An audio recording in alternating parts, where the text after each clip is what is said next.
பிதா, சுதன், பரிசுத்த ஆவியின் பெயராலே ஆமென். அல்லேலூயா, அல்லேலூயா.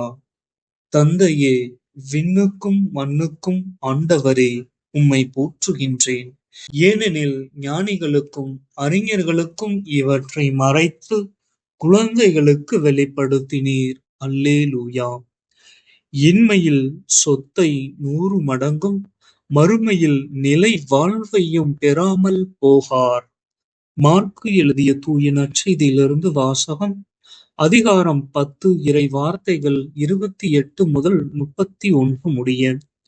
அக்காலத்தில் பேதுரு இயேசுவிடம், பாரும், நாங்கள் எல்லாவற்றையும் விட்டுவிட்டு உம்மை பின்பற்றியவர்களாயிற்றே என்று சொன்னார்.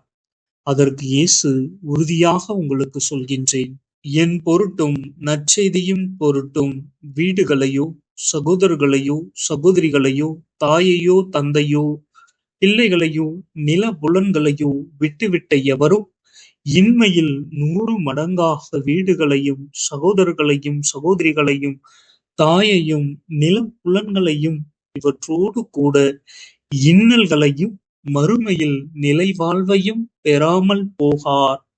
முதன்மையானோர் பலர் கடைசியாவர், கடைசியானோர் முதன்மையாவர் என்றார். இது ஆண்டவரின் அருள்வாக்கு.